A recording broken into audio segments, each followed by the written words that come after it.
Hello guys, আসসালামু আলাইকুম। কি অবস্থা সবার? আশা করি সবাই ভালো আছে। আলহামদুলিল্লাহ, আল্লাহর রহমতে আমিও ভালো আছি। First of all, this is miss Saima Sonia. Welcome to my day blog. বলো তো আমরা কোথায় যাচ্ছি?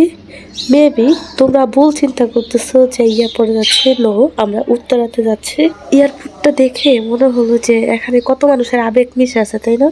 কারো বাবা, কারো হাজব্যান্ড, কারো ভাই, কারো সন্তান বাহিরে থাকে, তাই না? আর এই এয়ারপোর্ট দিয়ে কেউ হয়তো যাচ্ছে, কেউ হয়তো আসছে।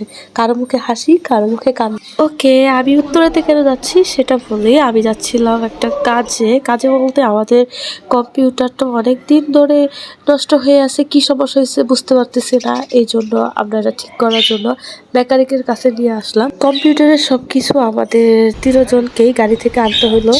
ফাহাদের হাতে ছিল সাউন্ড বক্স, আমি নিয়েছিলাম মনিটর, ফাহাদের আব্বু নিয়েছিল সিপিইউ। ফাহাদের আব্বু সবকিছু দেখাচ্ছিল, আর ফাহাদের আব্বুর একটা ল্যাপটপ ছিল, ওই ল্যাপটপটাও এখানে ঠিক করাতে হবে। ফাহাদের আব্বুর একটা ল্যাপটপও আছে, ওটা অনেকে কি সমস্যা হয়েছে, হয়তো ঠিক করাবে, না হয়তো বিক্রি। এই দিকটাতে দেখেন ফাহাদের হাতে মিষ্টি। দোকানদার ভাইয়া ফাহাদকে বলতেছিল যে আমাদের সাথে বিকেলে নাস্তা করো, তারপর ও শুধু একটা মিষ্টি নিছিল।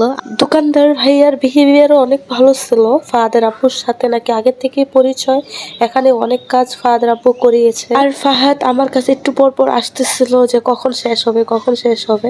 এখানে প্রায় 40 মিনিটের মতো সময় লাগছে। আর দেখেন ফাহাদ কি দুষ্টুমি করতেছিল। আর আমাদের কম্পিউটারে এই র্যামটা সমস্যা হয়েছে, র্যাম নতুন করে র্যাম লাগাতে হয়েছে। ফাহাদ এই র্যামটা দিয়ে বলতেছে তুমি ব্যাগে রাখো, এটা আমি বাসায় নিয়ে যাব। তারপর ফাহাদে যে দোকানের এক কর্নারে বসে পড়লো, আর আমি ফাহাদের সাথে দুষ্টুমি করতেছিলাম। দোকানদার মামা কেমন আছেন?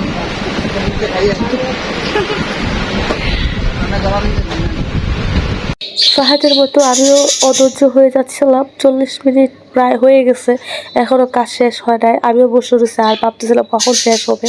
কারোর জন্য ওয়েট করা বা কোনো জিনিসের জন্য ওয়েট করে বসে থাকা অনেক বিরক্তকর একটা বিষয়। ওয়েট করা জিনিসটা আমার একদমই ভালো লাগে। আমি ভাবছিলাম হয়তো রেখে চলে যেতে হবে, পরে এসে নিয়ে যেতে হবে। ফাহাদ আব্বু বলছে না, যে বসে থেকে ঠিক করে নিয়ে যাব। প্রায় 40 থেকে 45 মিনিট পর আমরা বের হলাম। বের হয়ে দেখি সন্ধ্যা হয়ে গেছে, মাগরিবের আজান দিচ্ছে। আর ফাহাদের আব্বু এসে আবার সিএনজি কাকাকে ফোন দিচ্ছিল যে কোথায় জানি উনি সিএনজি রেখে দাঁড়িয়ে আছে।